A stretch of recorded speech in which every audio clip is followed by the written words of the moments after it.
रीनीट 2026 examination में chemistry subject से बहुत ही कंसेप्चुअल और इम्पॉर्टेंट क्वेश्चन था फ्रॉम थर्मोडायनेमिक्स चैप्टर। इस वीडियो में मैं आपको बताऊंगी कि ऐसे पीवी डायग्राम बेस्ड क्वेश्चंस आते हैं तो उसे स्टेप बाय स्टेप कैसे स्ट्रेटेजी लगानी है और 10 सेकेंड्स में कैसे सॉल्व करते हैं। क्वेश्चन था, consider the reversible process for a 1 mole of an ideal gas as shown in this figure. जो ग्राफ है आपको दिखा रखा है। W1, W2, 3 and 4 represent work done in the processes 1, 2, 3 and 4 respectively. Delta U2 and delta U4 are the changes in the internal energy for processes 2 and 4 respectively. आपको जो है graph को ध्यान से देखना था जिसमें प्रोसेस 2 and 4 जो है वो एडियाबेटिक प्रोसेसेस है वो दिया गया है और 4 ऑप्शंस भी दिए गए। फर्स्ट स्ट्रैटेजी आपको जो लगानी थी एडियाबेटिक प्रोसेस पे ही। देखिए, फर्स्ट ऑफ ऑल आपको चेक करना था कि डायग्राम जो है वो एक साइक्लिक रिवर्सिबल प्रोसेस है और ग्राफ जो है सिमेट्रिकल दिख रहा था। मतलब कि है जो टेम्परेचर T1 से जो T2 जा रहा है ना, वही T2 से T1 जा रहा है और सिमेट्रिकली जा रहा है। दोनों जो एडियाबेटिक ब्रांचेस है ना, it joins the same two isotherms. वो आप ध्यान से देखिएगा। इतना आपने देख लिया होता तो इतना समझ गए होते कि जो वर्क डन होता एडियाबेटिक प्रोसेस में वो इक्वल एंड अपोजिट होता। इसका मतलब जो एल्जेब्रिक सम होता ना of the work done in the two adiabatic process, यानी W2 और W4 की जो समेशन होती वो इज इक्वल्स टू 0 आती। क्यों? क्योंकि एक T1 से T2 जा रहा है और दूसरा T2 से T1 जा रहा है। हाँ, पर इसका ये मतलब नहीं कि W2 plus W4 is equals to 0 है तो इंडिविजुअली वर्क डन 2 और इंडिविजुअली W4 वो दोनों इज इक्वल्स टू 0 नहीं होगा।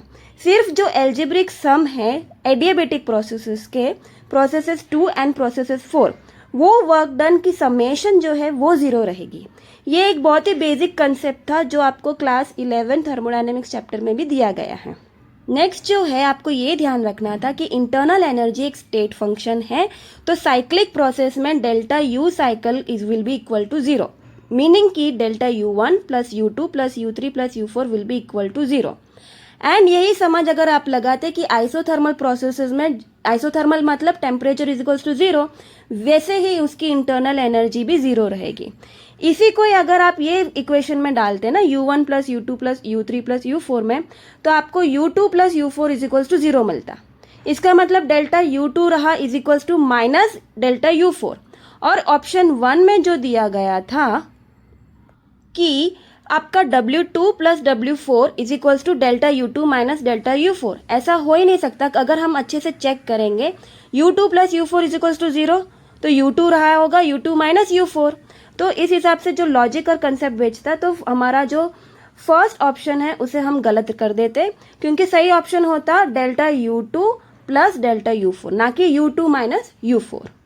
नेक्स्ट ऑप्शन जो था ऑप्शन 2, उसमें लिखा गया था W1 plus W2 is equals to 2T1 ln V2 upon V1। देखिए, इसमें जो वर्क डन का प्रोसेस था ना W1 के लिए तो मेंशन कर दिया, तो W2 का क्या, वो तो इग्नोर किया गया था क्योंकि एडियाबेटिक प्रोसेस में क्या है W2 0 नहीं हो सकता।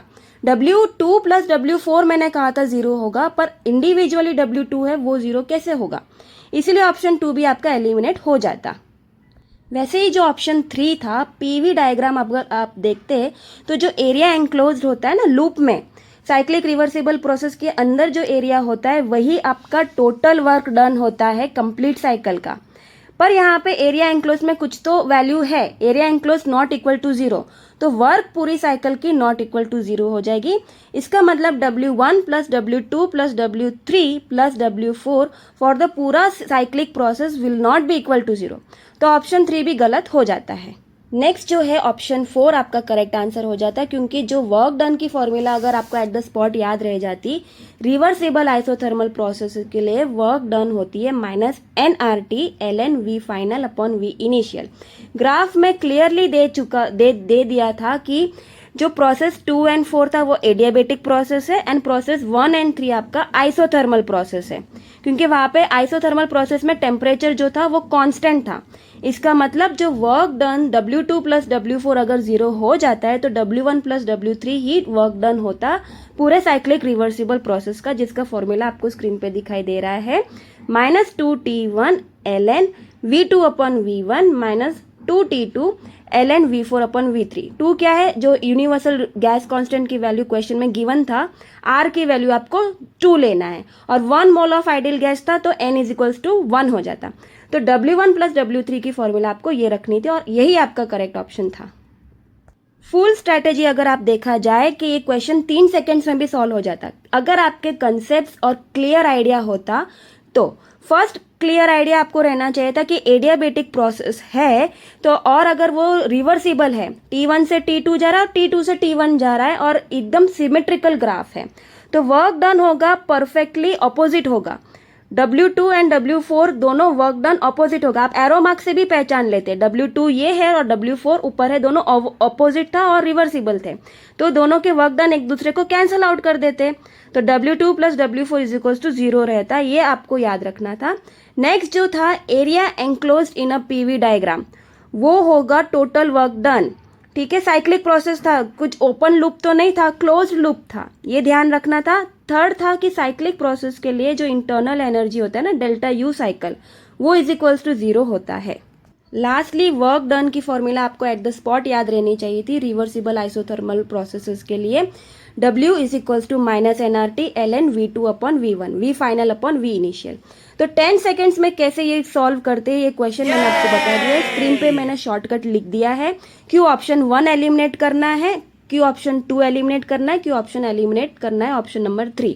ऑप्शन 1 इसलिए एलिमिनेट करना है क्योंकि हमें पता था कि रिवर्सिबल प्रोसेस है और एडियाबेटिक प्रोसेसेस के जो वर्क डन है वो एक दूसरे के ऑपोजिट है। W2 का एरो U था और W4 का एरो U T2 से T1 एंड T1 से T2 जो था वो ऑपोजिट थे और ग्राफ जो थी सिमेट्रिकल थी। तो W2 प्लस W4 जो algebraic sum of adiabatic processes होते हैं वो इज इक्वल्स टू 0 होता है।